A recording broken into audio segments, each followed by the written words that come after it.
The year of our Lord 1872 had bled all the moisture from the Arizona territory, leaving it a cracked and gasping thing. The sun was not a gentle star in the heavens, but a hammer, pounding the land day after day until the very rocks seemed to sweat. This was a place of absolute's blistering light and bone-deep shadow, life that clung to existence with thorns and venom, and death that was as common and patient as the buzzards circling in the infinite. Bleached blue sky. The desert floor was a graveyard of stories.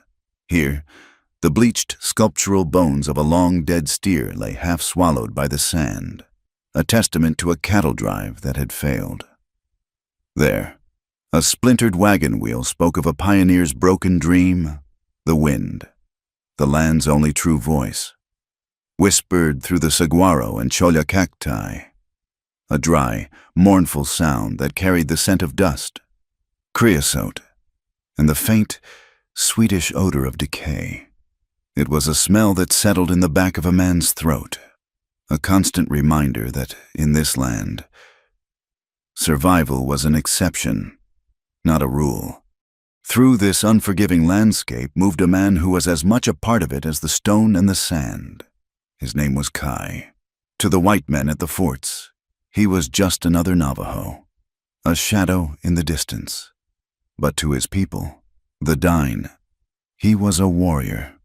At 25, his face was already a map of the life he had lived, lines etched around his eyes from squinting into the sun, a hardness in his jaw from clenching it through pain and loss. He was not a large man, but he moved with the dense, coiled power of a rattlesnake, every step silent and deliberate. His shoulders were broad under a simple deerskin vest, and his long, black hair was held back from his face by a strip of leather. He carried a bow of Osage orange that was nearly as tall as he was, and a quiver of arrows fletched with hawk feathers. A hunting knife rested on his hip, its handle worn smooth by his palm.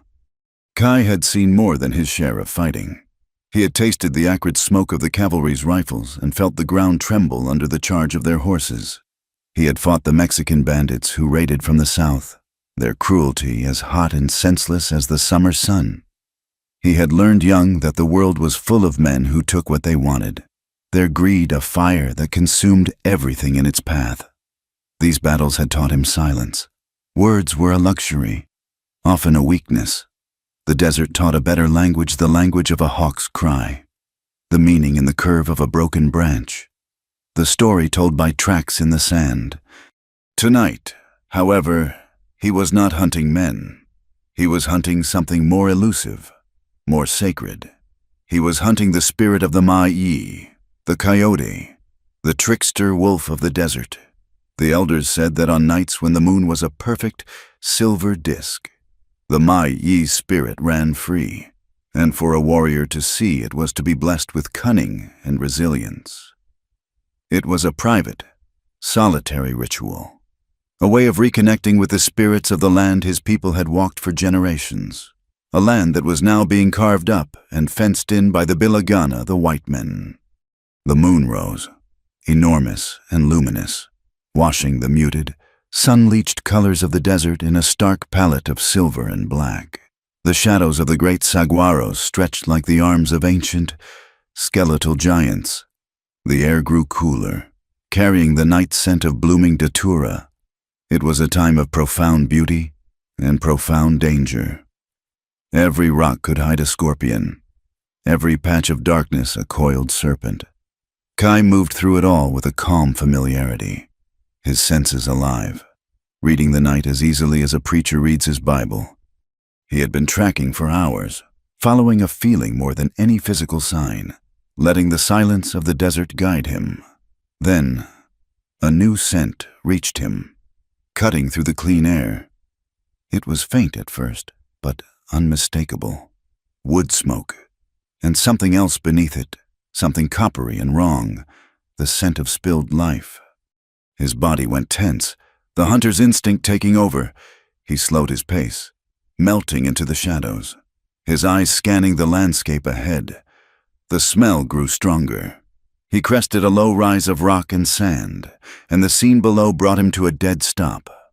It was a place of carnage. Two large wagons, their canvas tops ripped and smoldering, lay on their sides like slaughtered beasts. The ground was a chaotic mess of splintered wood, broken crates, and the scattered contents of a life abruptly ended. A rocking chair lay on its back, its rockers pointing uselessly at the indifferent stars. A tin coffee pot had been crushed under a horse's hoof. Pages from a book, likely a Bible from its gilt edges, fluttered in the gentle breeze, their holy words lost to the wilderness. He saw the bodies, dark shapes in the moonlight. Men, women. He did not need to get closer to know they were dead. The stillness of the scene was absolute, an unnatural vacuum where violence had screamed itself into silence. He could read the story in the tracks a dozen or more shod horses, the heavy, rutted lines of the wagon wheels, the frantic, scuffed earth where the attack had happened. Bandits, not Apache, not Navajo. The tracks were of men who rode with iron on their horses' hooves and greed in their hearts. They had come, they had taken, and they had killed. A coldness settled in Kai's gut. It was the familiar sickness he felt at the sight of such waste. The Bilagana brought so much with them: wagons, strange tools, strange beliefs, and it all seemed to end like this, broken and bleeding under the vast, empty sky. His duty was clear. This was not his fight. These were not his people. To involve himself was to invite trouble. The cavalry would come eventually, and they never cared to distinguish one Indian from another. To them, a brown face was a target. He began to turn away, to let the desert swallow this tragedy as it swallowed all things. But something caught his eye. A single set of tracks, small and unshod, leading away from the massacre. They were erratic, stumbling, the tracks of someone running in blind terror. He saw where the person had fallen, a smudge in the sand, then gotten up and staggered on. Curiosity, a dangerous thing in this land, pricked at him. It was a loose thread in the tapestry of the night's violence. Who had survived, and where did they think they were going? He followed. The tracks led him away from the wreckage, over a ridge and into a shallow arroyo. The scent of blood was stronger here. He moved with heightened caution, his hand resting on the hilt of his knife. The moonlight poured into the wash, making the pale sand glow. And then he saw her. She was lying at the base of a large palo verde tree, its delicate leaves casting a lace-like shadow over her. For a moment, his mind could not process the image. It was surreal, a vision from a fever dream. A white girl, lying completely exposed under the stark, silver light of the moon. Her body was pale, almost luminous against the dark earth.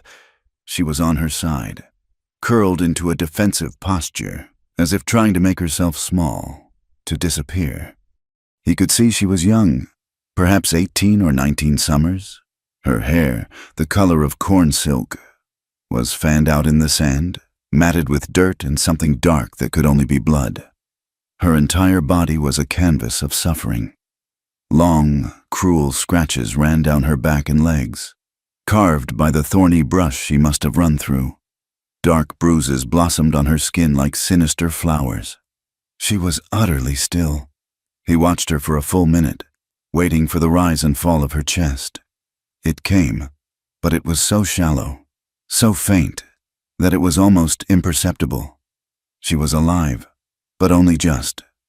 Kai stood frozen, a statue of bronze and leather in the moonlight, everything in him, every instinct honed by years of survival and loyalty to his tribe, screamed at him to turn around and walk away.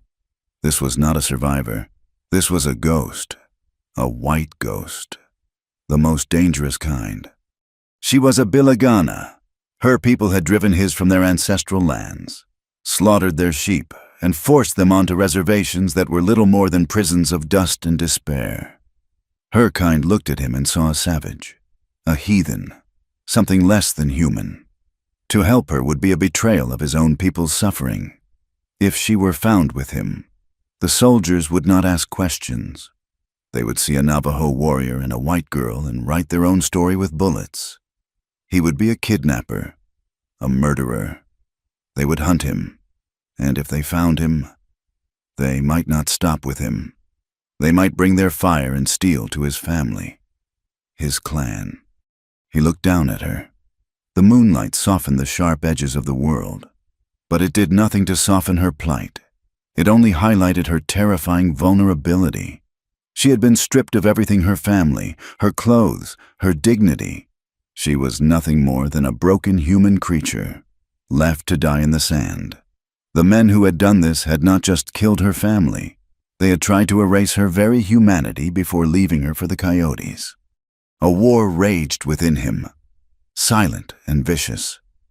The warrior, the protector of the dying, saw a threat, a liability, a symbol of his enemy.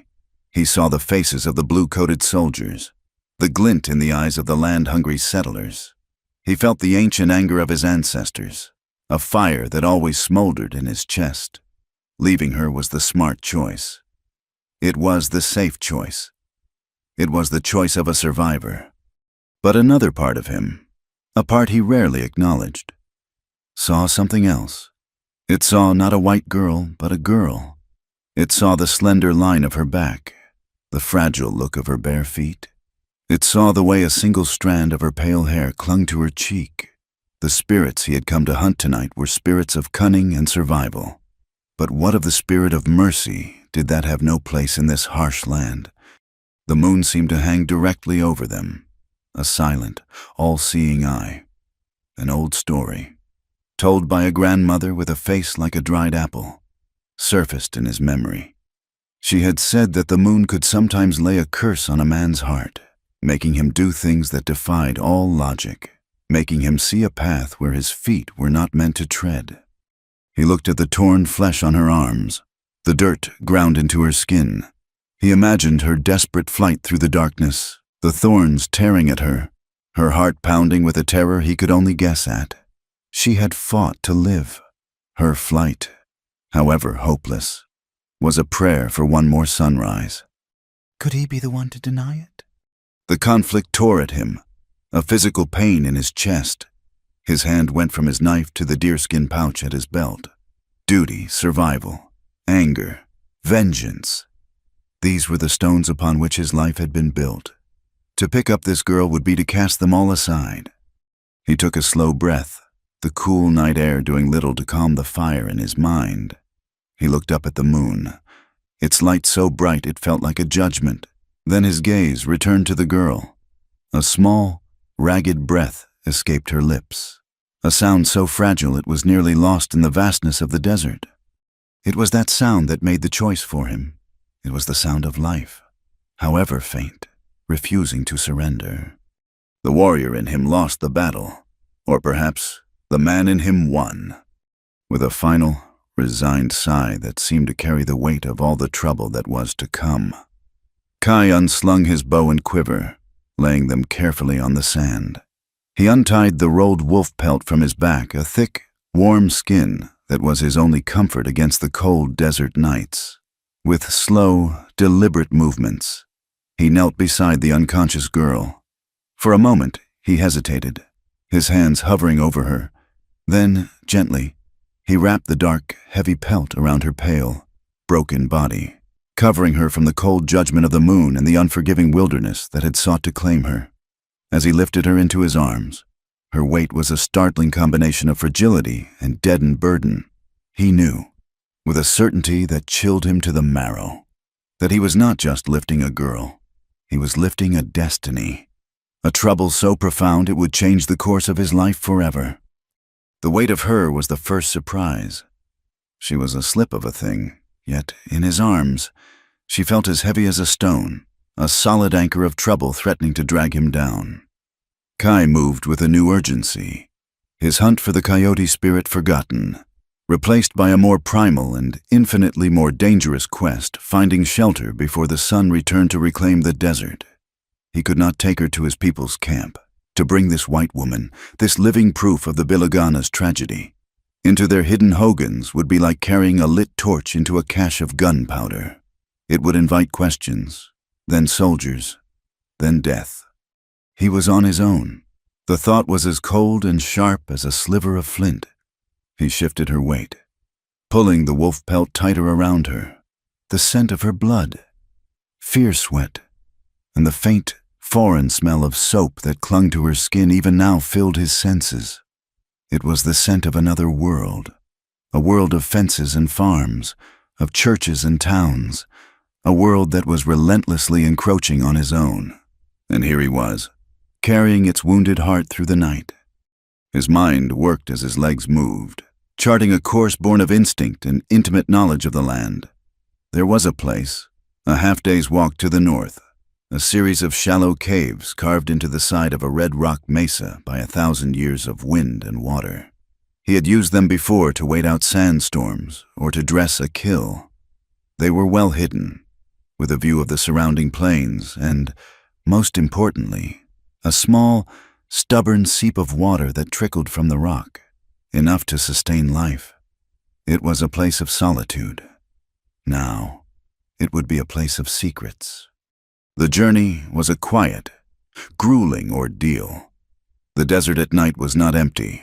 The rustle of a pack rat in the brush, the low hoot of an owl, the distant, yipping chorus of coyotes' sounds he normally found comforting now seemed like potential accusers. Every shadow could be a watcher. Every gust of wind could be carrying his scent to a patrol. He was a warrior, accustomed to moving unseen. But carrying the girl made him clumsy, vulnerable. Her head lolled against his shoulder, her breathing a constant, fragile whisper against his ear. He tried to think of her as just a burden, a sack of grain, a bundle of hides. But the warmth of her body seeped through the pelt, a human warmth that was impossible to ignore. It was a complication he resented. He walked without stopping, his muscles burning, his focus narrowed to the next step, the next patch of solid ground. The moon began its descent, and the first hint of gray appeared on the eastern horizon. He had to be out of sight before sunrise. Pushing himself harder, he finally reached the base of the mesa just as the sky was turning a bruised purple. He found the familiar path, a narrow, winding game trail that led up the rock face, and began the slow, careful climb. The cave was more of a deep rock shelter, a scooped-out hollow with a sandy floor, protected from the sky and the wind. It was cool and smelled of dry dust and ancient stone. With a grunt of relief, he knelt and gently laid her down in the deepest part of the recess. For a moment he stood over her, his chest heaving, watching the slow, rhythmic rise and fall of the wolf pelt that covered her. The choice was made. The deed was done. Now came the consequences. He turned his attention to survival. He took his water skin to the back of the cave where the rock face was dark with moisture and held it under the slow, steady asterisk drip, drip, drip asterisk of the seep. It would take hours to fill. While it collected, he gathered dry brush and wood from the base of the mesa, enough for a small, smokeless fire, should they need it. He worked with a grim, detached efficiency, his mind a fortress against the torrent of questions that threatened to overwhelm him. As the sun climbed, painting the desert in hues of orange and rose, the cave grew lighter. He could see her more clearly now. He needed to know the extent of her injuries. Steeling himself, he knelt beside her again. He gently pulled back the wolf pelt. In the soft, indirect light, her pallor was alarming. The bruises on her arms and torso were a violent purple and black. The scratches were deep, caked with dried blood and dirt. An infection would kill her as surely as a bullet. He needed to clean them, using a strip of cloth torn from his own shirt and the precious water he'd collected. He began the slow, methodical task. He worked with the same impersonal care he would use to clean a wound on a horse, his touch firm and functional. He avoided looking at her face. It was easier to think of her as a task, a problem to be solved. But the problem had a name. Her name was Annabelle Miller, and even in the depths of her unconsciousness, she was reliving the end of her world. Her mind was a storm of fractured images and sounds. She was back in Missouri, the air thick with the smell of summer rain and her mother's baking bread. She saw her father, the Reverend Thomas Miller, his face alight with passion as he stood in the pulpit, his voice a booming certainty as he spoke of a promised land in the West, a new Eden in California where they could build a new church, a new life. He was a man of unshakable faith, and his faith was contagious. He had convinced his whole congregation, a dozen families, to sell their farms and follow him into the setting sun. The memories shifted, becoming a montage of the journey. The endless rumble of the wagon wheels, the creak of the wood and leather, the taste of dust on her tongue, the wide, optimistic faces of her friends, the hopeful songs they sang around the campfire at night.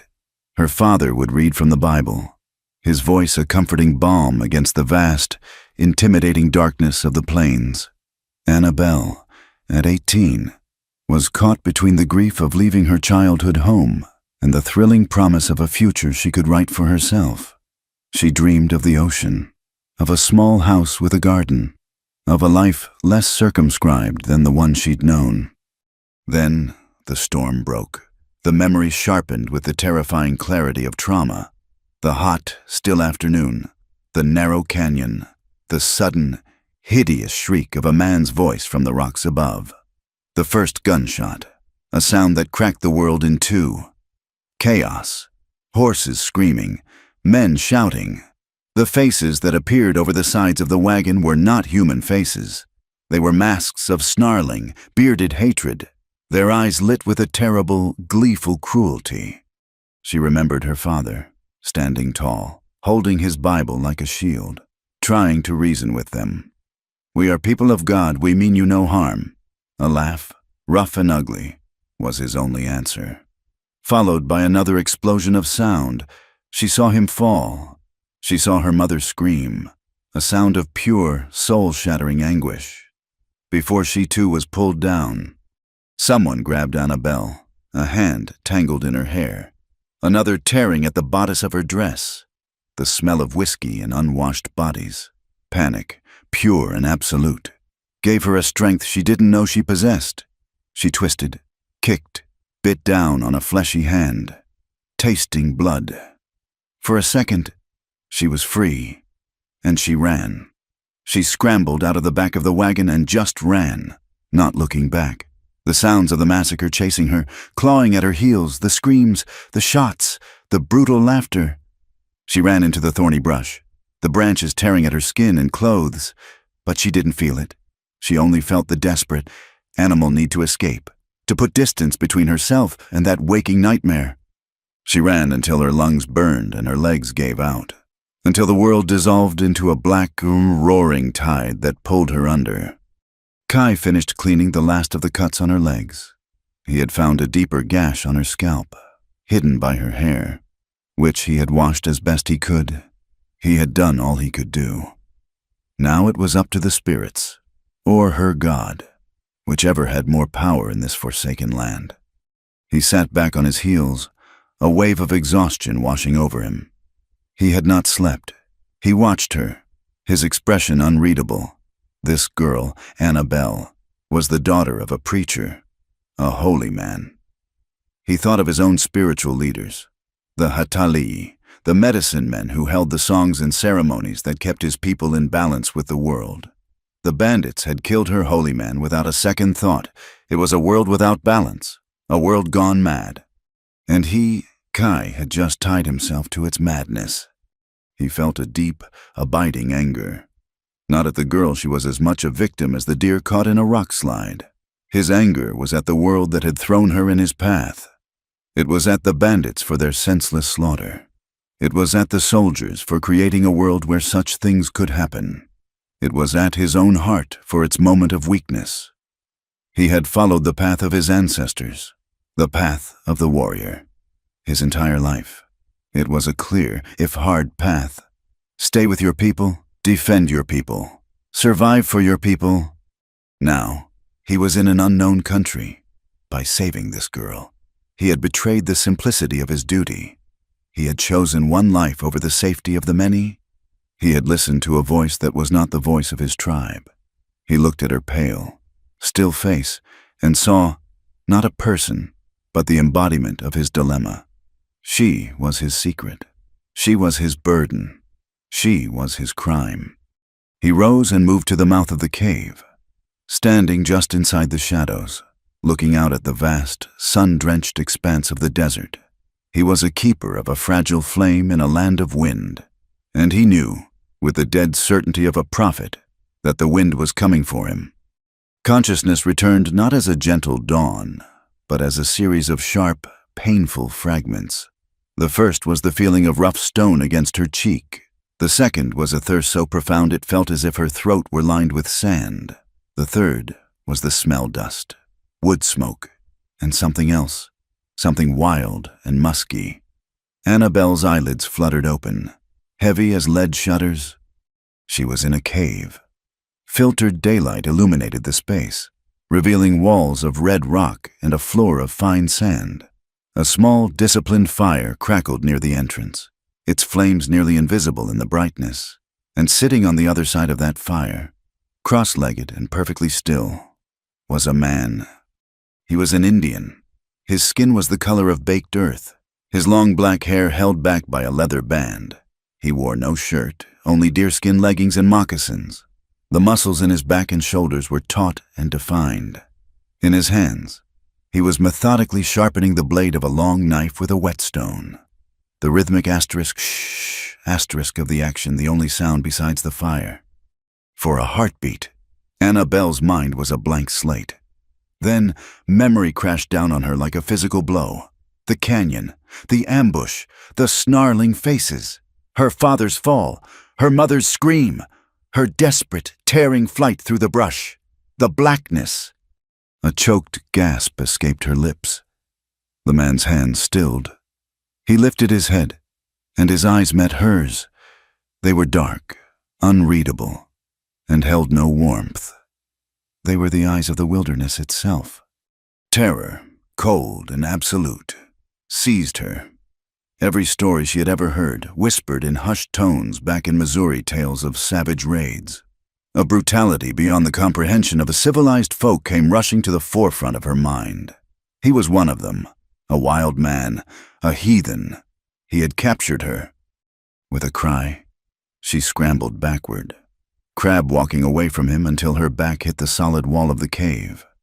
She clutched the heavy fur-lined hide that covered her, pulling it up to her chin like a shield. It smelled of him, of smoke and the wild. "Who are you?" she demanded, her voice a raw, broken whisper. "Where am I? What have you done with me?" The Navajo warrior watched her, his expression unchanging. He placed the knife and stone carefully on the ground beside him. He did not rise. He did not threaten. He simply watched her, his silence more unnerving than any threat could have been. "Stay away from me," she cried, her voice gaining a hysterical edge. She was trapped. Her body ached with a profound, bone-deep weariness, and she knew she had no strength to fight or flee. The man finally spoke, his voice a low baritone, the words in English but heavily accented and strangely spaced. "You, safe, here." The words meant nothing to her. Safe? How could she be safe with him? He was the very thing her father had warned her about, the embodiment of the godless savagery that lurked beyond the edges of their world. "You're lying," she spat, her fear curdling into a desperate, impotent anger. "You're a savage." The word hung in the air between them. Kai's face did not flicker. He had been called that word before, often accompanied by the glint of a rifle barrel. To hear it from this broken, terrified girl was nothing.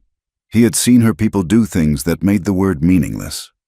He simply turned his attention back to the fire, adding a small piece of wood to the coals, his dismissal of her. His utter lack of reaction was more confounding than any act of aggression. It was as if her fear, her very existence, was a minor inconvenience. The first day was a silent war. Annabelle refused to move from her spot against the back wall. Thirst gnawed at her, but she would not ask him for water. Hunger made her stomach cramp. but she would not accept anything from his hands. She watched his every move, convinced that any moment he would reveal his true, brutal nature. But he did nothing. He tended the fire. He checked the sky. He sat for what seemed like hours, simply being as still and patient as the rock of the mesa itself. Late in the afternoon, the thirst became an agony she could no longer bear. She was lightheaded, her vision swimming. She saw him rise and pick up a water skin. He walked not towards her, but towards the cave entrance. He was leaving. The thought sparked a new wave of panic. As monstrous as he was her only link to this world. To be left alone was to be left to die. He paused at the edge of the light and looked back at her. He gestured with his head. "Come." She hesitated, torn between her fear of him and her fear of being abandoned. The thirst made the decision for her. Trembling, she got to her feet, clutching the heavy pelt around her like a royal robe. Her legs were weak, and she stumbled. He waited, his patience infuriating. Outside, the heat and light were a physical assault. She squinted, her eyes watering. He led her a short distance from the cave to a large, barrel-shaped cactus. From a leather pouch at his belt, he produced a piece of sharpened flint and began to methodically cut a chunk from the top of the plant. He worked with an economy of motion, wasting no energy. He carved out the white, fleshy pulp inside, placing it on a flat rock. He gestured for her to eat it. She stared at the offering, suspicious. He seemed to understand. He picked up a piece himself and put it in his own mouth, chewing slowly. It was a clear demonstration asterisk. This is safe, this is water. Her throat was so dry she could barely swallow. Hesitantly, she reached for a piece of the pulp. It was surprisingly moist, with a slightly sweet, green taste. It wasn't water, but it was life. She ate ravenously, the cool liquid soothing the fire in her throat. He watched her, his dark eyes betraying nothing, before turning to cut more. He was not her captor. She realized with a jolt of confusion, he was her keeper. He was teaching her how to live in this place that was designed to kill her. The days that followed fell into a harsh, simple rhythm, a routine of pure survival. Kai was a silent, demanding teacher. He never offered comfort, only instruction. He showed her which plants were poison and which could be made into a soothing poultice for her cuts. He taught her how to fashion a crude sunshade from a smaller hide he provided, stretching it between two rocks to create a patch of deep, cool shadow where she could escape the midday furnace. One morning, he handed her a length of cord made from yucca fiber and, through gestures, showed her how to set a simple snare for rabbits along a game trail. She fumbled with the knot, her fingers clumsy and weak. He watched her for a moment, then knelt, his large, calloused hands guiding hers, showing her how to form the loop, how to place the trigger stick. His touch was impersonal, the touch of a craftsman instructing an apprentice. But the brief contact sent a shiver through her that had nothing to do with fear. It was the first human touch she had felt since she had lost her family. He would leave for hours at a time to Hana, his lithe form disappearing into the shimmering heat waves of the desert. Her fear would return then, a gnawing anxiety that he would not come back. She would sit in the mouth of the cave, scanning the horizon, her existence hanging on the thread of his return. And when she would finally spot him, a distant, dark figure, moving steadily towards her with a rabbit or a brace of quail slung over his shoulder, the feeling that washed over her was not fear. It was a complex, shameful, and undeniable relief. He was keeping her alive. The realization was a slow dawn, fighting against the dark clouds of her prejudice. This man, whom she had called a savage, was more attuned to the world than anyone she had ever known. He moved through the harsh landscape not as an enemy, but as a part of it. There was a quiet dignity in the way he lived, a respect for the world that provided for him. He was not the monster of her stories. The monsters were the white men with the whiskey on their breath and the laughter in their eyes.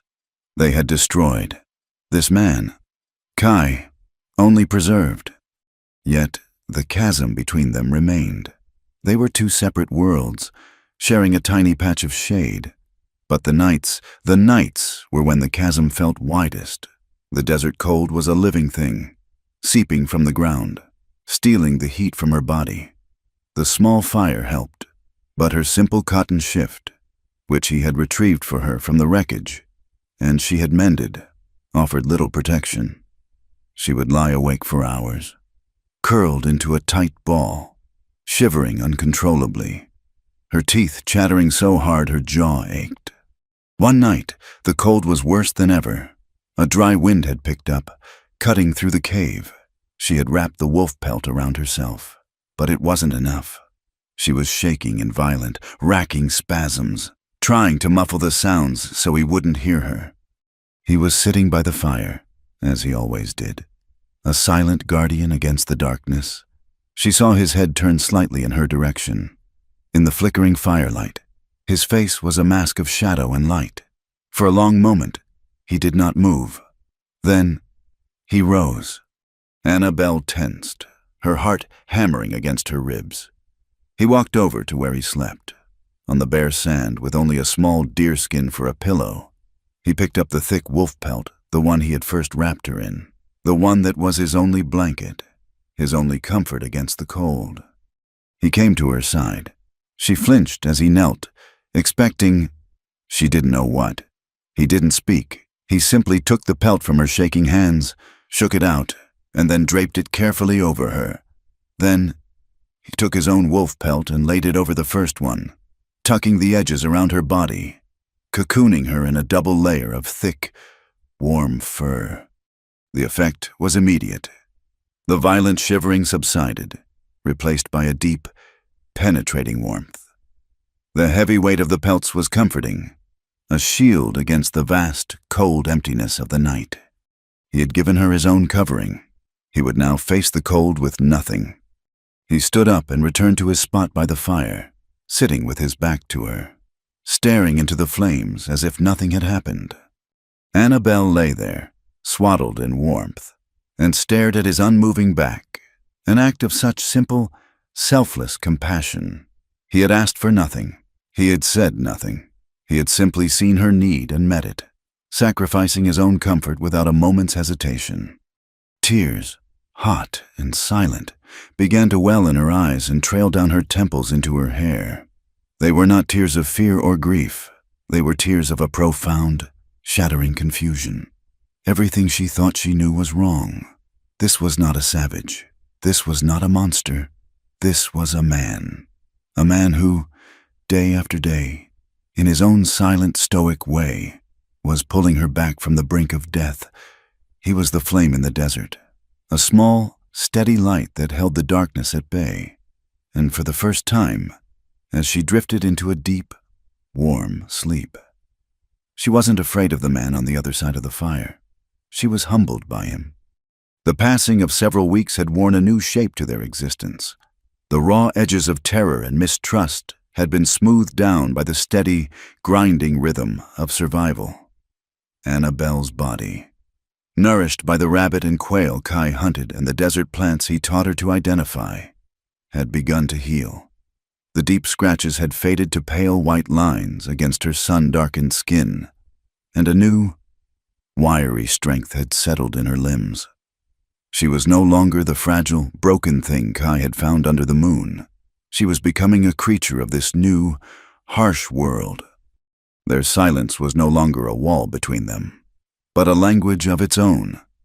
She learned the meaning of his stillness, the subtle shift in his posture that meant a hawk was circling overhead, the slight narrowing of his eyes that spoke of a change in the weather. He, in turn, had come to understand the language of her sighs, the dip in her shoulders that meant her grief was a heavy cloak that day, the rare, fleeting smile that touched her lips when a vibrant desert flower bloomed against all odds. They were two solitary planets, drawn into a shared, silent orbit by a force neither understood. One afternoon, they sat in the shade at the mouth of the cave, working in tandem. He was refletching an arrow, his long fingers moving with practiced precision. While she was using a sharp piece of flint to scrape a rabbit hide he had tasked her with cleaning. The work was mundane. Yet there was a fragile peace in it, a sense of shared purpose that felt almost like domesticity. In that moment, watching his focused expression as he worked, the sun warming the rock behind her, Annabelle felt a sensation she had thought was lost to her forever, a feeling of safety.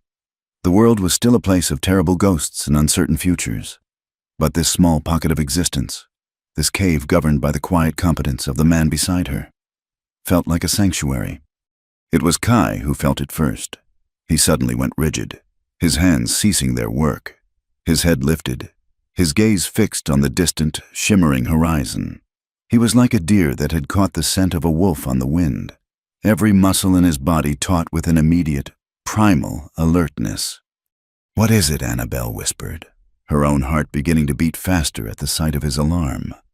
He didn't answer.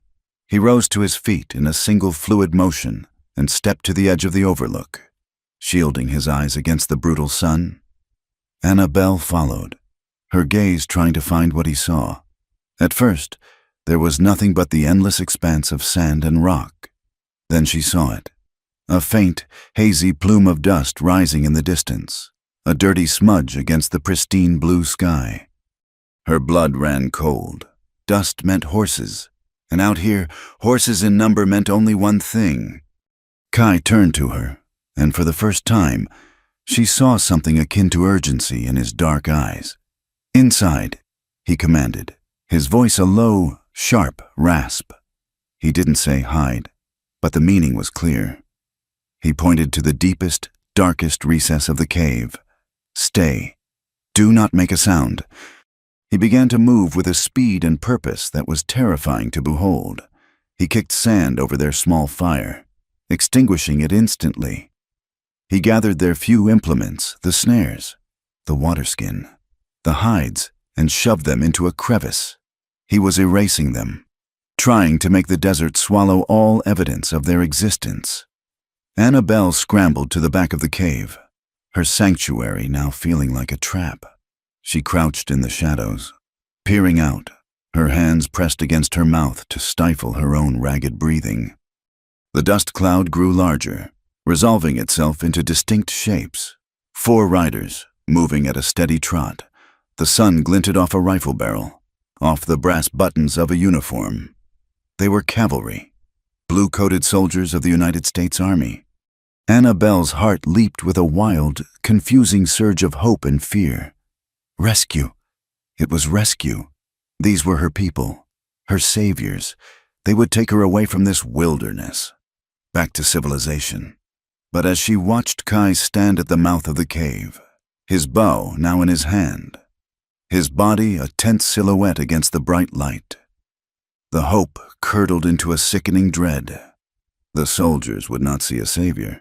They would see a savage. The patrol reined in their horses at the base of the mesa. Annabelle could hear the jingle of their harnesses, the snort of a tired horse. A man with sergeant's stripes on his sleeve dismounted, his eyes scanning the rocks. "Hold up," the sergeant called out, his voice carrying clearly in the still air.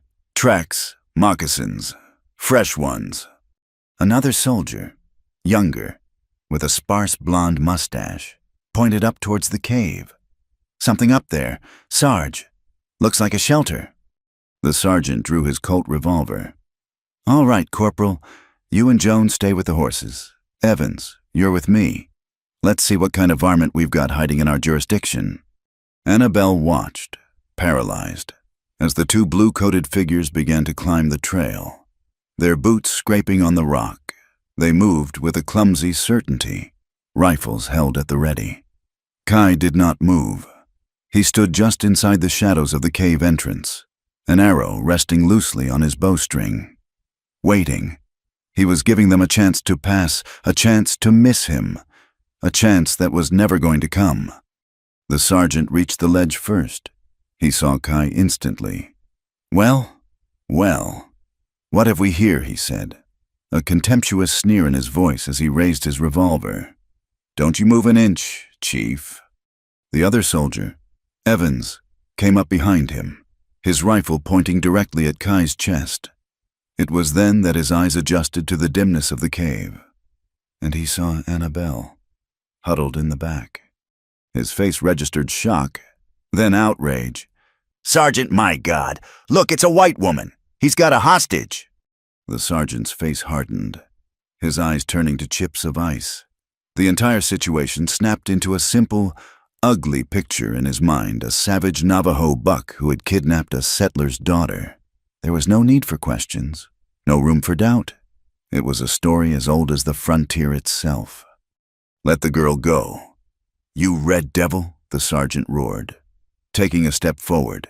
"Let her go now, or I'll put a hole in you so big the buzzards can fly through it." Kai didn't understand the flood of words, but he understood the raised weapons, the hate-filled eyes. He understood this was a conversation that could only end in blood. He glanced back at Annabelle, his expression unreadable, and then his gaze settled on the soldiers. He gave a slow, deliberate shake of his head. It was all the answer they needed. What happened next was a blur of terrible, swift violence. The sergeant took another step, and Kai moved. He was not a man anymore. He was a force of nature, an explosion of coiled energy. The bow came up, the string drawn back to his ear in a single, fluid motion. The arrow hissed through the air, a streak of deadly grace.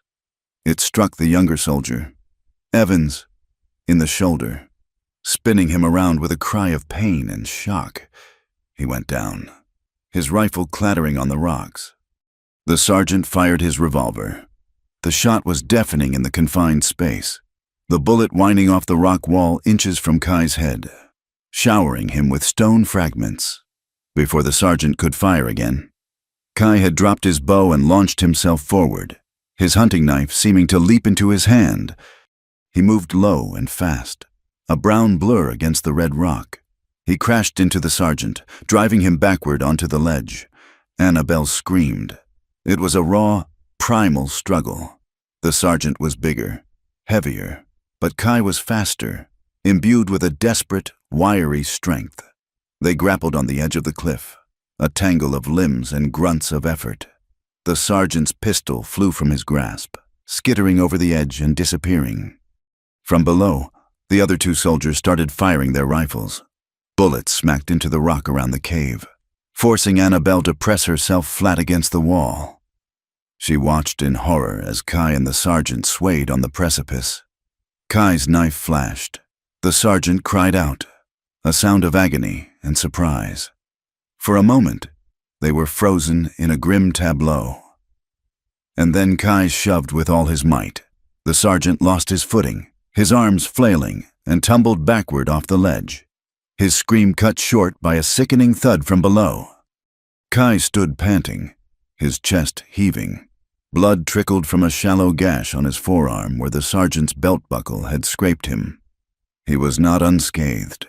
He snatched up his bow and peered over the edge. The two soldiers below were in disarray, one attending to the man who had fallen, the other firing wildly up at the cave. Kai knocked another arrow, took aim, and let it fly. It was not a killing shot. The arrow buried itself in the sand just in front of the horses. The animals shrieked in terror, rearing and pulling at their reins. The soldier who had been firing dropped his rifle and scrambled to control the panicked mounts. It was the opening Kai needed. "We go," he grunted, grabbing Annabelle's arm. "Now." He pulled her out of the cave and pushed her towards a narrow fissure in the rock face she had never noticed before, a path that led up and over the top of the mesa. He followed close behind her, his bow in one hand, periodically glancing back to ensure they weren't being pursued. Annabelle's mind was a maelstrom of shock and horror. She scrambled up the rocks, her hands raw, her lungs burning. The sounds of the fight echoed in her ears, the gunshot, the screams, the sickening finality of the sergeant's fall. He had killed him. Kai had killed an American soldier. For her. They reached the top of the mesa and ran, stumbling over the uneven, rocky ground. They didn't stop until the sounds from below had faded completely, until they were utterly alone with the wind and the sky. They finally collapsed behind a cluster of large boulders, hidden from view. Annabelle stared at him. He was leaning against a rock, tending to the cut on his arm, his face a grim mask of concentration. The blood on his skin was a stark, vivid red, the blood of her people. A wave of nausea and guilt so powerful it buckled her knees washed over her. Those men, they were soldiers. They were symbols of order, of the world she belonged to. They had seen her and thought she was in danger. They had died or been wounded, or run off trying to rescue her. And she had stood by, hidden in the shadows, while the man they saw as her captor fought and killed them to protect her. She was the cause. Her presence here, her life, had brought this bloodshed. Kai had saved her from the bandits. He had saved her from the desert. And now he had saved her from her own countrymen. He had stained the sand with their blood, all for her. The clear, simple lines of her world had shattered into a million pieces. Who were the savages now, the men who saw a situation and opened fire without a single question, or the man who had shown her nothing but quiet, life-sustaining care, only to be forced into brutal violence? She looked at Kai, the silent warrior, the killer, the protector.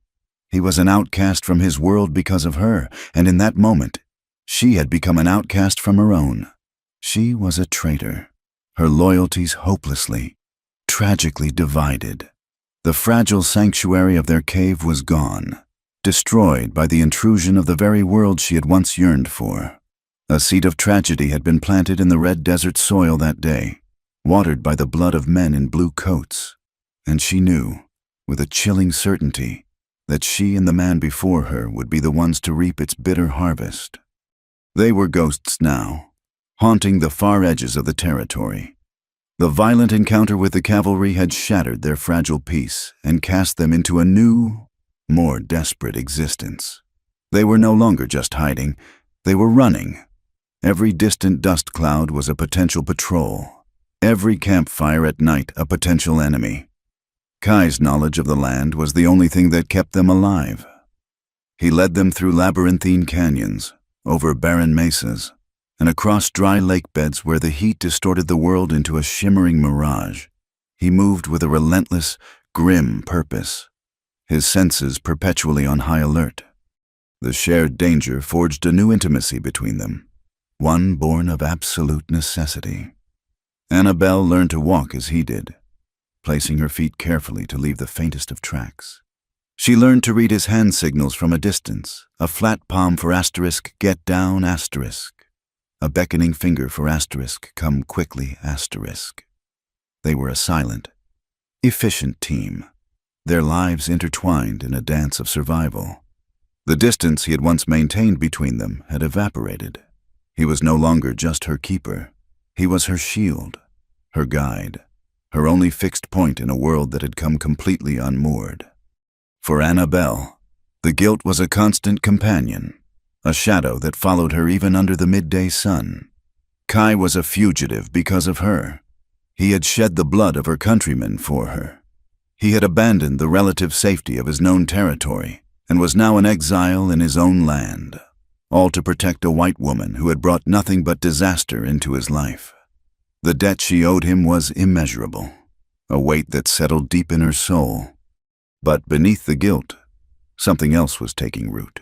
A feeling as tenacious and powerful as a desert flower blooming from a crack in a rock. She would watch him as he moved, marveling at the grace and power in his lean form. She would see the way his eyes, so often hard and unreadable, would soften slightly when he looked at a sunset, or the way a small, almost imperceptible muscle in his jaw would tighten when he was deep in thought. He was no longer just an Indian, a silent protector. He was Kai, a man of quiet strength, profound competence, and a hidden well of compassion she had been privileged to see. She was beginning to realize, with a feeling that was equal parts terrifying and exhilarating, that the debt she felt was turning into something that looked dangerously like love. They had been on the move for nearly a moon cycle when they found a place of temporary respite, a small, hidden canyon with a stream of clear, cold water running through it, lined with cottonwood trees whose leaves rustled in the breeze. It felt like paradise, a secret garden in the heart of the inferno. For the first time in weeks, they could relax their vigilance, if only for a few days. They made a camp under a rocky overhang, and the sound of running water was a balm to their frayed nerves. One night, the moon returned to its full, silver glory, flooding the canyon with a soft, ethereal light. It was an exact echo of the night he had found her, and the symmetry of it was not lost on Annabelle. She lay on her bedroll, watching the moonlight play through the cottonwood leaves, casting shifting patterns on the canyon wall. Kai sat a short distance away, his back against a boulder, staring up at the celestial disk. He looked solitary, a man burdened by thoughts he would never share. The question had been in her heart for weeks, a constant, unspoken presence. Tonight, under the silent witness of the same moon that had presided over her ruin and her salvation, it demanded to be asked. She rose from her bedroll, her bare feet making no sound on the soft sand. She approached him quietly and sat down a few feet away, pulling a blanket around her shoulders. For a long time, they sat in a shared silence, watching the moon.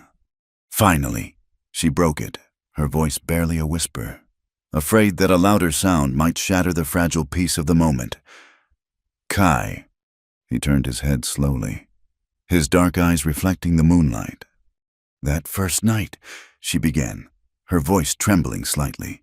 The men who attacked my family's wagon, they were white men. The soldiers who came to the cave, they were white men. Your people and my people, they are enemies. Everything in this world told you to leave me in the sand. Every law, every prejudice, every instinct for your own survival. She paused, gathering her courage. So why didn't you? Why did you save me? Why did you? He was silent for so long that she thought he wouldn't answer. He turned his gaze back to the moon, his profile etched in silver and shadow. The life of a warrior was one of clear lines and hard duties. Protect the people, provide for the people, avenge the people. His actions that night had defied all of it. He had traded the safety of his world for the life of a single person, an enemy. He had tried to explain it to himself 100 times and failed. There was no logic to it. There was only the image, burned into his mind, of her lying broken under the moonlight. When he finally spoke, his voice was low and rough with an emotion she had never heard from him before. I do not know, he said, the English words feeling heavy and inadequate on his tongue. He looked at her then, and his gaze was so direct, so intense, that she felt it like a physical touch. I have asked the spirits. I have asked my own heart. There is no warrior's reason. He took a breath. I only know that when I saw you, lying there under the moon, I saw something that felt more important than my tribe, more important than my own life. The word struck her with the force of a physical blow. Asterisk, more important than my tribe. For a man like Kai, a man whose entire identity was woven into the fabric of his people, it was the most profound confession imaginable. It was a declaration that defied everything he was supposed to be. He hadn't saved her out of pity or a sense of abstract honor. He had saved her for a reason that was personal, elemental, and utterly irrational. He had saved her for her asterisk. The air between them changed, charged with the power of his admission. The unspoken thing that had been growing in the spaces of their silence was finally out in the open. A living, breathing entity. The chasm of race and culture and history that separated them suddenly seemed insignificant next to the raw, terrifying truth of what he had just said. He had turned his back on his world for her. Now, she would turn her back on hers. Annabelle felt the last of her fear, the last of her hesitation, fall away. All that was left was the overwhelming certainty of her own heart, in a world that had taken everything from her. This man had been her one constant, her one source of safety. He had seen her at her most broken, her most vulnerable, and had not only saved her but had now confessed that she meant more to him than life itself. She rose to her knees and moved the few feet that separated them. He watched her approach, his body still, his eyes wide with a new kind of vulnerability. She reached out a hesitant hand and laid it on his cheek. His skin was warm, rough with the weathering of sun and wind. He did not pull away. Instead, he leaned into her touch, a barely perceptible movement, and his eyes closed. It was all the invitation she needed. She leaned in and pressed her lips to his. The kiss was not gentle. It was a collision of two worlds, a release of all the unspoken gratitude, fear, guilt, and longing that had simmered between them for weeks. It was the desperate, starved kiss of two people who had been utterly alone and had, against all odds, found a home in each other. His initial stillness gave way, and his arm came around her, pulling her close with a strength that made her gasp. He kissed her back with a fierce, possessive hunger that was both frightening and thrilling. It was the kiss of a man who had held his emotions in check for a lifetime and was now letting them break free. When they finally broke apart, they were both breathless, their foreheads resting against each other. In the silver light, she could see the turmoil in his eyes. The stoic warrior was gone, replaced by a man who was trembling. It was the most beautiful thing she had ever seen. Without a word, she took his hand and led him back to her bedroll, to the small space under the overhang that had become her own. She lay down and pulled him with her, her heart pounding a wild, triumphant rhythm against her ribs. This was her choice, not an act of submission or surrender, but an act of claiming. She was claiming this man, this life, this love that had been forged in the crucible of the desert. He came to her, his movements hesitant at first, as if he were afraid this was a dream from which he would wake. She guided his hands, her own touch sure and steady. She unlaced his deerskin leggings, and he helped her with the simple ties of her mended shift. The moment their skin touched, a jolt of pure, electric life passed between them. It was a shock of recognition, of rightness. In the quiet of the moonlit canyon, surrounded by the gentle murmur of the stream and the rustle of the cottonwood leaves, they came together. It was an act of profound tenderness and desperate discovery. For Annabelle, it was the erasure of the brutal hands that had tried to harm her, replaced by the careful, worshipful touch of a man who held her as if she were the most precious thing in the universe.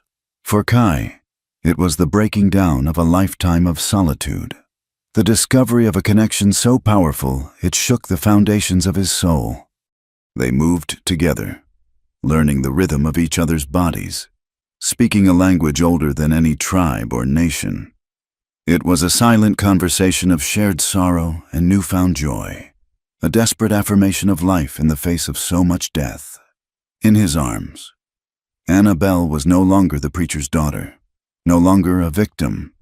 She was simply a woman, whole and alive and fiercely loved.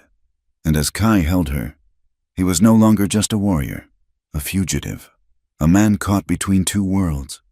He was her sanctuary, and she was his. Afterward, they lay tangled together, wrapped in the wolf pelts, their bodies slick with sweat, their breathing slowly returning to normal.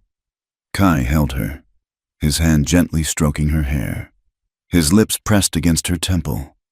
The hard lines of his face had softened, and in the pale light, he looked younger. The weight of his world momentarily lifted. Annabelle lay with her head on his chest, listening to the steady, powerful beat of his heart. It was the most comforting sound she had ever heard. They had crossed a final, irrevocable line. They were no longer protector and survivor. They were one heart, one soul, one shared fate, bound together under the silent, watchful eye of the moon. And whatever came next, they would face it together. Their time in the hidden canyon was a stolen dream, a fleeting breath between a past of horror and a future of uncertainty. But dreams, no matter how beautiful, must end when the sun rises. The real world, with its hard edges and unforgiving laws, was patient. It was waiting for them. The intrusion came not as the thunder of cavalry hooves, but as a near-silent rustle in the cottonwood leaves. Kai felt it first, a subtle shift in the canyon's atmosphere. 3 men appeared at the mouth of the stream, materializing from the landscape as if born of the rock and shadow. They were Dine, his people. They were a hunting party, their bows held loosely in their hands, their expressions a mixture of curiosity and caution. And then they saw Annabelle. She was kneeling by the stream, washing a strip of rabbit meat, her pale hair a beacon in the dappled sunlight. 3 sets of dark eyes fixed on her. The curiosity vanished, replaced by a cold, hard shock. Their gaze shifted to Kai, who had risen slowly to his feet, his body placed protectively between them and Annabelle. The look they gave him was no longer one of kinship, but of confusion, and then a dawning, sharp-edged accusation. The leader of the trio stepped forward. He was an older man, his face a leathery mask of hard-won battles and deep-set beliefs.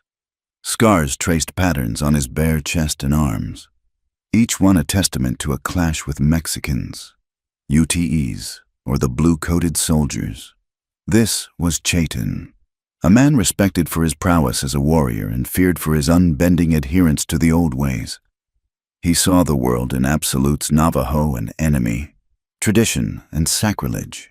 To him, the Bilagana were a pestilence, a creeping disease that had stolen their land, their sacred mountains, and their future. Chayton's eyes swept over the scene, the small, orderly camp, the 2 bedrolls lying near each other, the white woman wearing a mended dress, looking not like a prisoner but like a partner. His gaze, when it returned to Kai, was as hard and merciless as flint. "Brother," Chayton said, his voice a low growl that held no warmth. He spoke in the Dine language, the words sharp and percussive. "The spirits told us we would find a lost hunter. They did not tell us he had been ensnared by a ghost-faced witch." "She is no witch, Chayton," Kai replied, his own voice steady, though every muscle in his body was coiled tight. "She is a survivor. I found her near death." Chayton took another step forward, his eyes never leaving Annabelle, who had scrambled to her feet and now stood frozen behind Kai, her heart hammering against her ribs. "You found her," Chayton sneered. "And you kept her. You bring this omen into our lands. Have you forgotten the sickness they carry on their skin, the lies they carry on their tongues, the soldiers that follow them like flies to a corpse?" He gestured to his 2 companions. "Take him. We will bring him before the council. They will decide the price for this foolishness." Kai did not resist. To fight his own people here would be a dishonor he could not bear.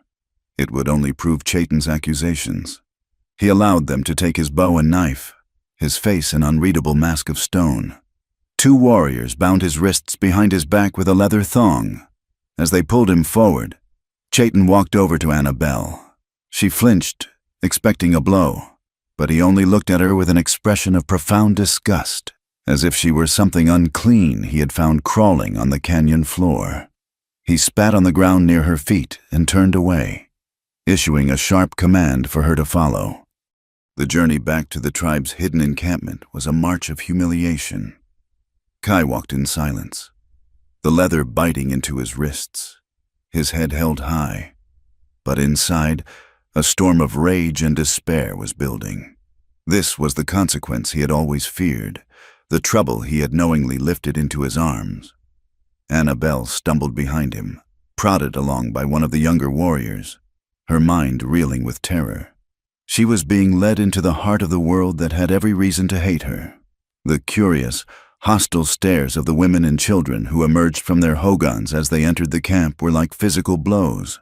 They whispered and pointed, their faces a mixture of fear and contempt.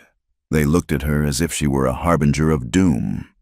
The council convened as the sun began to set, casting long, dramatic shadows across the small settlement. The elders, their faces creased with the wisdom and sorrow of their years, sat in a semicircle before a large central fire. Chayton stood before them, his voice a powerful, resonant instrument of accusation. Kai was brought into the center of the circle and forced to his knees, his hands still bound. Annabelle was held at the edge of the circle by two stern-faced women, a prisoner in all but name. "This man, Kai, whom we have called brother and warrior," Chayton began, his voice ringing with righteous fury, "has forgotten his duty. He has forgotten the blood of our ancestors that has been spilled by the Bilagana.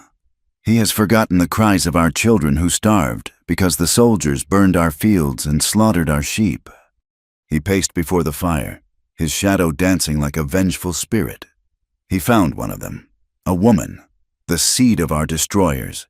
And what did he do? Did he leave her to the desert, as is just? Did he treat her as the enemy she is? No, he took her in. He protected her. He lay with her as a man lies with a wife. The accusation hung in the air, thick and poisonous. A murmur of shock and outrage rippled through the assembled crowd. He has brought this contamination, this bad omen, to our very doorstep. Chayton's voice rose to a roar. How long before her people come looking for her? How long before the blue coats ride into this valley and burn our homes?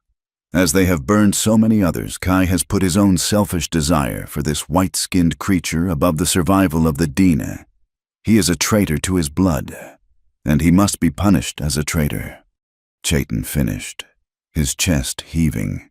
His arm pointed directly at Kai. The silence that followed was heavy and absolute. One of the oldest elders, a man named Hastian, finally spoke, his voice dry as winter leaves. "Kai, you have heard the accusation. What do you have to say in your defense?" Kai was pushed to his feet. He stood tall, his bound hands behind his back, his gaze sweeping over the faces of the men who were to judge him. "What Chayton says is true," Kai began, his voice calm and clear, cutting through the tension. "I found her. I protected her. I have shared my fire and my food with her." He paused, his eyes finding Annabelle at the edge of the circle. "But she is not an omen. She is a woman whose family was slaughtered by men of her own color. She is a life, and I could not leave a life to be devoured by the vultures. My duty as a warrior is to protect the people, but my honor as a man is to protect the helpless. I have not betrayed my honor." Honor, Chayton scoffed. "There is no honor in sleeping with the enemy. She has bewitched you with her pale skin and yellow hair." The council deliberated, their voices a low, serious murmur. Annabelle watched, her heart a cold stone in her chest. She couldn't understand the words, but she understood the language of hate in Chayton's eyes, the grim, troubled expressions on the faces of the elders. She saw them look from her to Kai and back again. She was the evidence. She was the crime. Finally, Hastian rose. The firelight cast his ancient face in deep relief. "Kai, your heart has led you astray. The risk you have brought to this clan is too great to be ignored. You have defied the wisdom of our ways." He motioned to two warriors. "Tie him to the post. He will be left for 2 days without food or water to purify his spirit. Then we will decide if he is to be exiled." A wave of despair crashed over Annabelle. "No, not this. Not because of her." The warriors grabbed Kai, pulling him toward a thick wooden post set in the center of the clearing. He did not struggle. His eyes found hers one last time, and in their depths, she saw not anger, but a profound, heartbreaking resignation. "No," Annabelle cried out, the English word alien and shrill in the Navajo camp. "Please, don't, it's my fault. Let him go." She tried to run to him, but the two women holding her arms tightened their grip, their fingers digging into her flesh like talons. They spat words at her she didn't understand. "Yitz shid, bilagana ashki," but the venom in their voices was clear. Asterisk, bad omen. White devil. They shoved her backward, and she stumbled, falling to her knees in the dust. She looked up and saw Kai being tied to the post, his back straight, his face a mask of stoic endurance. She saw Chayton watching her with a look of triumph. She saw the faces of the council, set and resolute. Pleading was useless. Logic was useless. They saw her as a thing, a symbol, a disease. They would let him suffer, perhaps let him die, to purge her influence. In that moment, something inside her broke. The fear, the grief, the guilt, it all coalesced into a single, white-hot point of pure, defiant resolve. She would not be a passive victim in his tragedy. She would not be the omen they named her. With a strength born of desperation, she wrenched her arm free from one of the women's grasp. She twisted and tore away from the other, ignoring the woman's cry of surprise. And then she ran. She ran into the center of the circle, her bare feet kicking up dust, her mended dress flying behind her. She ran past the shocked elders, past the furious Chayton, and did not stop until she was standing directly in front of the post where Kai was bound. The entire tribe fell silent, staring at the brazen act of this white woman who had dared to invade their sacred council. She stood before them, trembling but unbowed, her chest heaving. She met Chayton's murderous glare without flinching. Her eyes swept over the council, demanding they see her, not as an omen, but as a person. She placed a hand on Kai's chest, on the warm, solid muscle and skin of the man she loved. "He is not my captor," she shouted, her voice ringing with a power she didn't know she possessed. The English words were meaningless to most, but her intent was not. She pointed from herself to Kai, shaking her head vehemently. "I am not his prisoner." She looked from the bound warrior to the faces of his judges. They had to understand.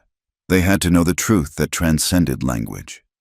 She took a deep breath, and, with all the conviction in her soul, she made her final, irrevocable declaration. She turned her body, placing herself protectively in front of Kai, facing the entire tribe as his shield.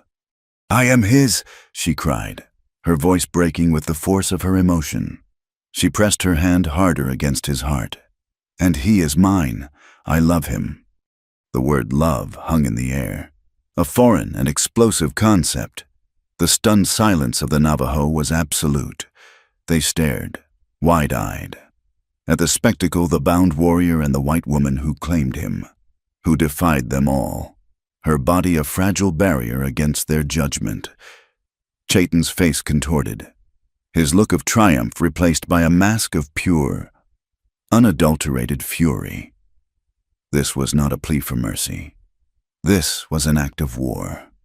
The woman had not only corrupted their warrior, she had come into the heart of their nation and thrown down a challenge they could not ignore. The conflict had just escalated from a matter of tribal law to a battle for the very soul of their traditions. Annabelle's declaration hung in the twilight air, a shocking, impossible sound that silenced the entire tribe. The crackling of the central fire was suddenly deafening. For a moment, the world seemed to hold its breath. The image was indelible, the bound Navajo warrior, his body rigid with pride and pain, and the pale-haired white woman standing before him like a Valkyrie, her face streaked with dust and tears, her voice still echoing a word they did not know but a sentiment they could not mistake. The silence was shattered by Chayton. He threw his head back and let out a harsh, barking laugh devoid of all humor. It was the sound of a predator that has finally cornered its prey. "Witchcraft," he roared, his voice thick with venom as he turned to the stunned elders. "Do you see now? It is not love. It is a sickness she has put in his mind. She speaks with a serpent's tongue, and he is so lost in her spell that he allows her to shame him, to shame us all." He strode into the center of the circle, his muscular body radiating a barely controlled violence. He pointed a trembling finger, not at Kai, but at Annabelle. "This is the poison the Bilagana use. Not just their rifles and their whiskey, but this. They send their women to soften the spines of our warriors, to make them forget who they are. She has made him her dog." He spun back to face the council, his eyes burning with a zealot's fire. "There is only one way to cleanse this poison, an old way, the way of steel and blood. Let the spirits judge who is true to the people." He ripped the knife from the sheath at his belt, its blade catching the firelight. He held it aloft. Chayton, who has taken 20 enemy scalps for the honor of the Dine, challenged the traitor Kai to the Ta'ajilgo, the duel of loyalty. We will fight until one can no longer stand. Let the strength of a true Navajo heart decide this matter. A collective gasp went through the crowd. Trial by combat was a brutal and seldom invoked tradition, reserved for the gravest of betrayals. Hastian, the old elder, rose slowly to his feet, his face a mask of deep sorrow. He looked at Kai, still bound to the post, and then at the furious, unyielding face of Chayton. He saw a clan on the verge of tearing itself apart. His gaze fell on Annabelle, the catalyst for it all. Perhaps Chayton was right. This was a fire that could only be quenched with blood. With a heavy heart, Hastian gave a single solemn nod. Let it be so. A grim finality settled over the camp. The sun had touched the horizon, bleeding a fiery crimson stain across the western sky, bathing the entire scene in a blood-red light. It was a terrible and fitting omen. 2 warriors cut the leather thongs binding Kai's wrists. He rubbed the circulation back into his hands, his face impassive. But his eyes were fixed on Annabelle. She was being pulled away again, screaming his name, her struggles useless against the strong hands that held her. His heart tore at the sound. This was his doing. His choice had brought them to this. He and Chayton were stripped to the waist. Their bodies told the story of 2 different generations of warriors. Chayton was a thick slab of muscle and old scars, a monument to a lifetime of brutal warfare. Kai was leaner, his body a map of taut, ropey muscles built for speed and endurance rather than brute force. They were each handed a knife, not the long hunting knives they carried, but shorter, broader blades designed for one purpose: fighting in close quarters. The tribe formed a wide, silent circle around the 2 men. The space in the middle became a sacred, deadly stage. Annabelle was held fast at the edge of the circle, her face a pale mask of horror. She was forced to watch, a helpless spectator at the bloody drama she had set in motion. For a moment, the 2 combatants simply circled each other in the dust, the red twilight painting their skin the color of rust. The only sound was the soft scrape of their moccasins and the crackle of the fire. Chayton made the first move. He charged with a guttural roar, a pure explosion of power. Swinging his knife in a wide, vicious arc meant to disembowel Kai in a single stroke. Kai was not there. He moved like a dancer, sidestepping the clumsy rush, and as Chayton lumbered past, the blade of Kai's knife flicked out, leaving a thin, red line across his opponent's ribs. First blood to Kai. A murmur went through the crowd. Chayton bellowed in rage, more from the insult than the pain, and spun to face him. This time he was more cautious. He kept his knife in close, using his greater weight and reach to try and corner Kai, to trap him. The fight was a brutal contrast in styles. Chayton was a bear, all crushing force and raw aggression. Kai was a cougar, relying on speed, agility, and precision. He darted in and out, landing shallow cuts on Chayton's arms and shoulders, trying to wear the bigger man down. Chayton, for his part, absorbed the blows, his focus on landing one single, devastating strike. He swung a backhand that Kai ducked, the air from the blow whistling past his ear. He lunged, and Kai was forced to give ground. Stumbling backward, the dust of the ring was kicked into a thick haze, and the air grew coppery with the smell of blood. Both men were slick with sweat, their breathing coming in harsh, ragged gasps. The initial fire in Chayton's eyes had cooled into a look of murderous concentration. He feinted high with his knife and then kicked out, his foot catching Kai in the thigh, making him grunt in pain and falter. Seizing the opening, Chayton surged forward, slamming his shoulder into Kai's chest. The impact drove the air from Kai's lungs and sent him staggering back. They fell into a desperate clinch, grappling for control, muscle straining against muscle. Chayton's raw strength was overwhelming. He forced Kai's knife hand down, his other hand grabbing Kai by the throat, his thumb pressing into the windpipe. Kai's vision began to swim with black spots. He could hear Annabelle screaming his name, her voice a distant, desperate plea. He brought his knee up hard into Chaitin's groin. The older warrior roared in pain, his grip loosening for just a second. It was all the time Kai needed. He twisted, breaking the hold, and drove the pommel of his knife into Chaitin's temple. Chaitin staggered back, shaking his head to clear it, a trickle of blood running from his hairline. The fight had devolved from a duel of skill into a raw, ugly brawl. They were both wounded now, both bleeding from multiple cuts.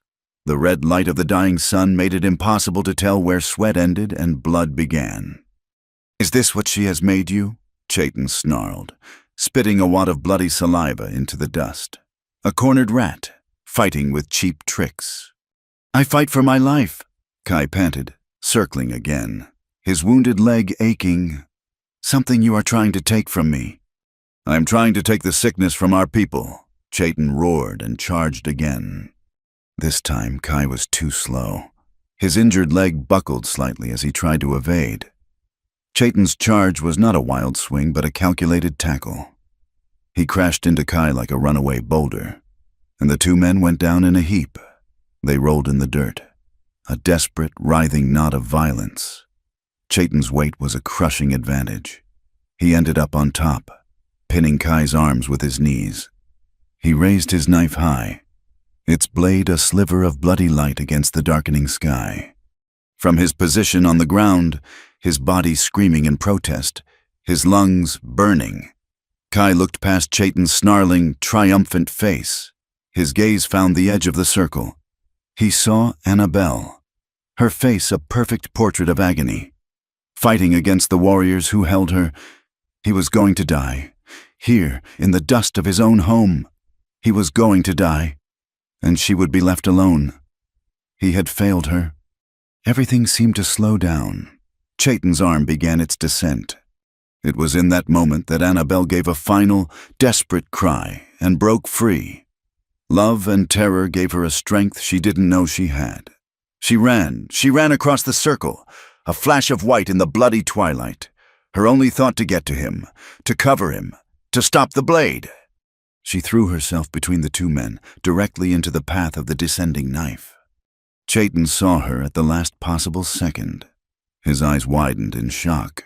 He tried to pull the blow, to twist his arm away, but the momentum was too great. The blade, meant to pierce Kai's heart, slashed across Annabelle's side. A single collective gasp rose from the entire tribe. Annabelle cried out, a sharp sound of pain and surprise. She looked down, her face paling. A dark, crimson flower bloomed with shocking speed across the simple fabric of her dress, spreading like a terrible stain. She staggered, her hands going to the wound, her eyes locking with Kai's. The sight of her blood, shed for him broke something deep inside Kai. A dam of rage, love, and despair that had been building for months finally burst.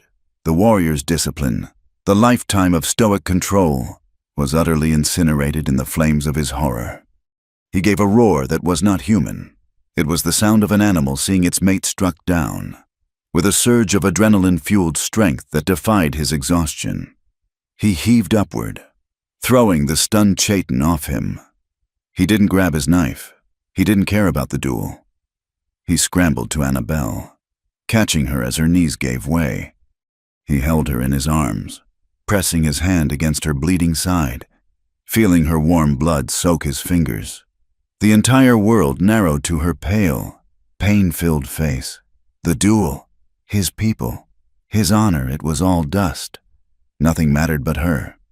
He looked up from her wounded form, his eyes blazing with a fire that made even Chaitin take a step back. His gaze swept over the circle of his people, over the silent elders, over every face that had condemned her, that had forced this, and in the dead, profound silence of the twilight, under a sky as red as the blood on his hands, Kai screamed. He did not scream in English. He screamed in the tongue of his ancestors, in the language of his soul. so that every man, woman, and child would know the depth of his choice, the finality of his betrayal. "Her life is my life," he bellowed, his voice cracking with agony and pure, undiluted love. He pulled her wounded body tighter against his, shielding her from their shocked stares. "Do you hear me? I love her more than I love the people." Kai's cry echoed in the sudden, tomb-like silence of the valley. I love her more than I love the people, The words were a blasphemy, a tearing of the sacred blanket of kinship that had defined his entire existence.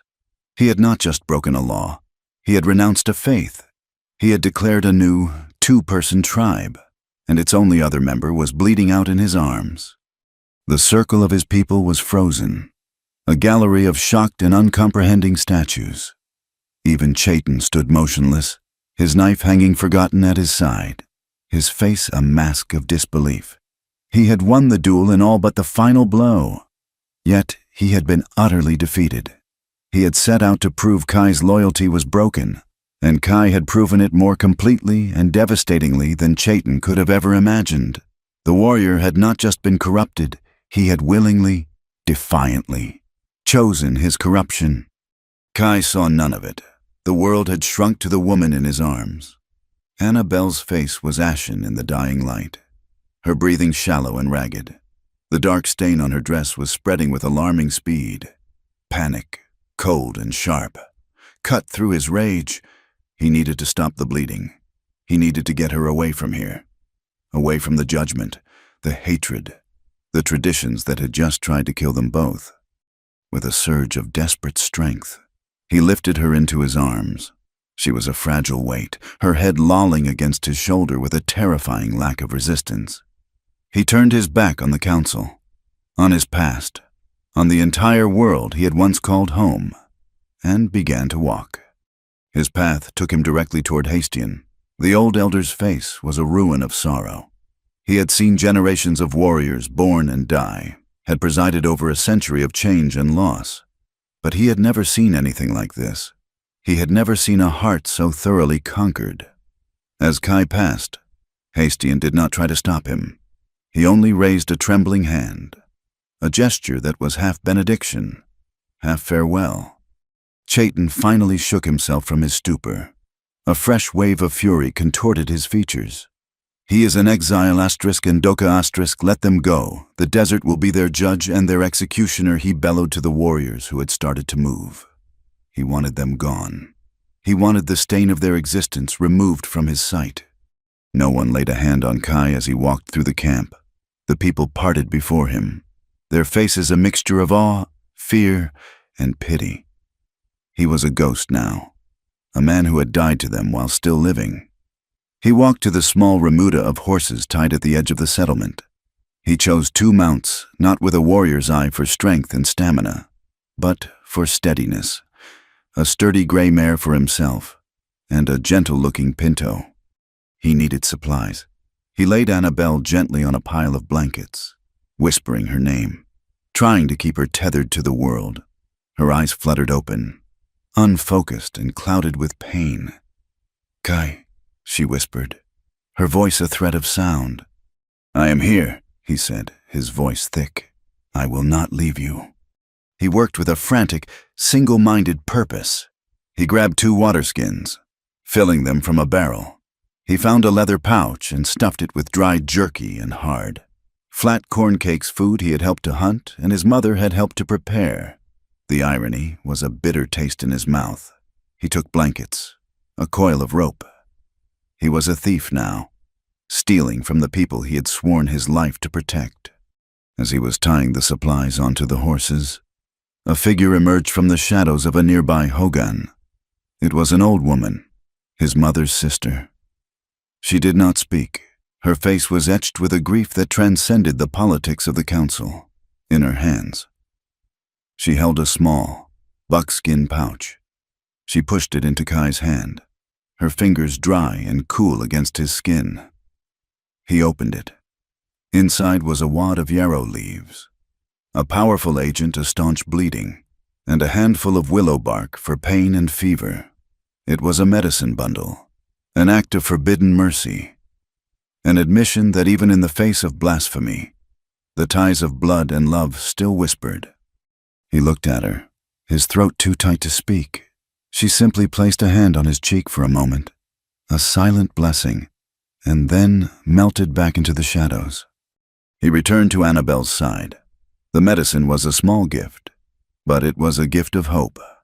He worked quickly, tearing a long strip from one of the blankets. He packed the yarrow leaves directly into the gash on her side, a desperate, rustic surgery under the first stars of the evening. She cried out, her body arching in a spasm of agony. "I am sorry," he grunted, the words torn from him. "I am sorry for all of it." He bound the makeshift bandage tightly around her torso, creating a thick pressure dressing. It was crude, but it would have to be enough. The bleeding seemed to slow. He gently lifted her onto the pinto, placing her sideways in the saddle like a child. He mounted the gray mare and took the pinto's reins. He looked back one last time at the camp. The figures around the fire were dark, unmoving silhouettes against the orange glow.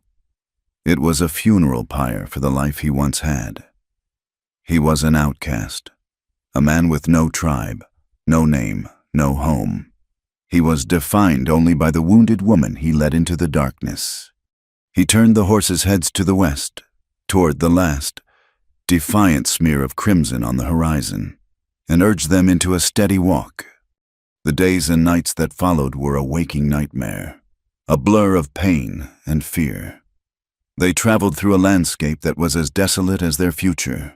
The land was their enemy now, and their only ally was the vast, empty space that separated them from their pursuers, both Navajo and white. Annabelle drifted in a feverish haze. The world was a series of torturous sensations, the constant, jarring motion of the horse, the fire in her side that never cooled, a thirst that no amount of water could quench. But through the pain, there were constants. The steady presence of Kai's horse beside hers, the feel of his strong, gentle hands as he lifted her down from the saddle, the sound of his voice, a low, constant murmur, speaking to her in his own language, not to be understood, but simply to soothe, to remind her she was not alone. Kai did not sleep. He could not afford to. During the day, he navigated, his eyes constantly scanning for water, for shelter, for any sign of pursuit. At night, he would make a small, hidden camp, and his true work would begin. He would tend to her, forcing sips of water between her cracked lips, changing her dressing, chewing the willow bark into a bitter paste to feed her. He would sit and watch her breathe in the darkness, his hand resting on her forehead, feeling the terrifying heat of her fever. He was a warrior, trained for battle, for hunting, for survival. He was not a healer. The helplessness he felt was a torment worse than any wound Chayton could have inflicted. He prayed to the spirits he had been raised to honor, knowing they had likely turned their faces from him. He had placed this woman above them, and now he was pleading with them to spare her. One evening, as the fever seemed to reach its peak, she began to murmur, her voice delirious. She spoke of her father's church, of green fields in Missouri, of her mother's hands kneading dough. She was walking back through the ruins of her life. Then, her eyes opened, clear for a moment, and they found his. "You lost everything," she whispered, her voice a dry rustle. "For me." The guilt in her eyes was a knife in his heart. He leaned closer, his face inches from hers. "Before you," he said, his voice thick with an emotion he could no longer contain. "I had my people, I had my honor, I had a place in the world." He gently brushed a stray strand of hair from her sweat-dampened forehead. "But I was alone. My heart was a stone. You broke the stone. I have lost the world. Annabelle, but I am not alone anymore." Tears welled in her eyes, tracking clean paths through the grime on her cheeks. She reached up a weak, trembling hand and touched his face. "My love," she whispered, the words a final, complete surrender. And then her eyes closed, and she slipped back into the fever's grip. He stayed by her side all night, holding her hand, willing his own strength into her. He did not know if he was praying to her God or his spirits, only that he was begging the vast, silent darkness to let him keep this one precious light. Sometime before dawn, the fever broke. He felt the heat begin to recede from her skin, her breathing deepen and even out. He pressed his ear to her chest and heard the steady, blessedly regular beat of her heart. The relief that washed over him was so profound, so absolute, that it left him weak. He bowed his head over their joined hands, and, for the first time since he was a boy, he wept, silent, racking sobs of a man who had walked through the fires of hell and emerged on the other side. They rested for 2 more days in a hidden alcove until she had regained a sliver of her strength. The wound was beginning to heal, the edges knitting together. The road ahead was still impossibly long and dangerous. They were fugitives, outcasts with a price on their heads from 2 different worlds. They had no destination, no plan beyond the next sunrise. On the 3rd morning, he lifted her back onto the horse. She was weak, but she was alive. They rode out of the alcove and onto a high plain. The sun was rising behind them, and the vast, empty expanse of the west stretched out before them, a canvas of endless, terrifying possibility. He looked at her. A faint touch of color had returned to her cheeks. She met his gaze, and for the first time in what felt like a lifetime, she gave him a small, weary smile. It was a sunrise all its own. They were exiles. They were hunted. They had nothing but the clothes on their backs, 2 tired horses, and a love that had cost them the world. But as they rode side by side into the vast, unknown heart of the continent, vanishing into the shimmering promise of the horizon, they were not tragic figures. They were free, free from the prejudices that had tried to tear them apart, free from the duties that had sought to bind them. Theirs was a love forged in blood and paid for in exile, a testament to the wild, indomitable truth that sometimes the only tribe that matters is a tribe of 2. Thank you for listening to this story. I'd love to read your thoughts, so please leave a comment below and let us all know where in the world you're tuning in from. If you enjoyed this journey into the heart of the Old West, please consider subscribing to my channel, Wild West Tales, and give this video a like. And to help this story reach even more listeners, please support us by hitting the hype button. It helps more than you know.